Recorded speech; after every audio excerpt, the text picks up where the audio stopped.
हरियाली तीज की व्रत कथा। भगवान शिव ने पार्वती जी को उनके पूर्व जन्म के बारे में याद दिलाने के लिए यह सुनाई थी। हरियाली तीज का व्रत कथा इस प्रकार है।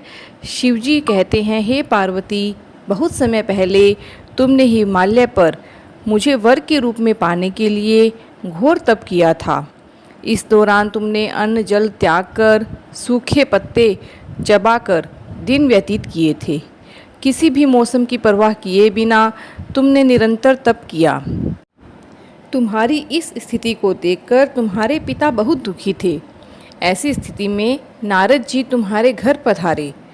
जब तुम्हारे पिता ने नारद जी से उनके आगमन का कारण पूछा तो नारद जी बोले, हे गिरिराज, मैं भगवान विष्णु के भेजने पर यहाँ आया हूँ।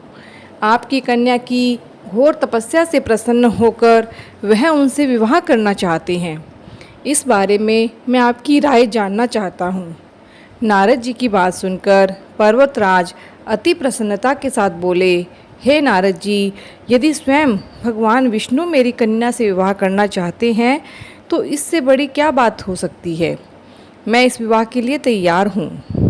फिर शिव जी पार्वती जी से कहते हैं कि तुम्हारे पिता की स्वीकृति पाकर नारद जी विष्णु जी के पास गए और यह शुभ समाचार सुनाया। लेकिन जब तुम्हें इस विवाह के बारे में पता चला तो तुम्हें बहुत दुख हुआ। तुम मुझे यानी कैलाशपति शिव को मन से अपना पति मान चुकी थी। तुमने अपने व्याकुल मन की बात अपनी सहेली को बताई। तुम्हारी सहेली ने सुझाव दिया कि वह तुम्हें एक घनघोर वन में ले जाकर छुपा देगी और वहाँ रहकर तुम शिवजी को प्राप्त करने की साधना करना। इसके बाद तुम्हारे पिता ने तुम्हें घर में न पाकर बड़े चिंतित और दुखी हुए।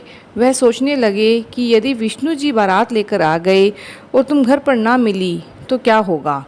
उन्होंने तुम्हारी खोज में धरती पाताल एक करवा दिए, लेकिन तुम न मिली। तुम वन में गुफा के भीतर मेरी आराधना में लीन थी। भाद्रपद तृतीय शुक्ल को तुमने देर रात से एक शिवलिंग का निर्माण करके मेरी आराधना की, जिससे प्रसन्न होकर मैंने तुम्हारी मनोकामना पूर्ण की। इसके बाद तुमने अपने पिता से कहा कि हे पिताजी, मैंने अपने जीवन का लंबे समय भगवान शिव की तपस्या में बिताया है और भगवान शिव ने मेरी तपस्या से प्रसन्न होकर मुझे स्वीकार भी कर लिया है। अब मैं आपके साथ एक ही शर्त पर चलूँगी कि आप मेरा विवाह भगवान शिव के साथ ही करेंगे।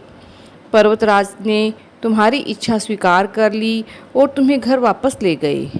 कुछ समय के बाद उन्होंने पूरी विधि विधान से हमारा विवाह संपन्न करवाया। भगवान शिव ने इसके बाद कहा कि हे पार्वती, तृतीया को तुमने मेरी आराधना करके जो व्रत किया था उसी के परिणाम स्वरूप हम दोनों का विवाह संभव हो सका।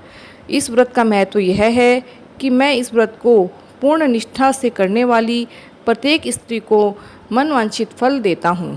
भगवान शिव ने पार्वती जी से कहा कि इस व्रत को जो भी स्त्री पूर्ण श्रद्धा से करेगी उसे तुम्हारी तरह अचल सुहाग प्राप्त होगा। बोलिए शिव शंकर भगवान की जय।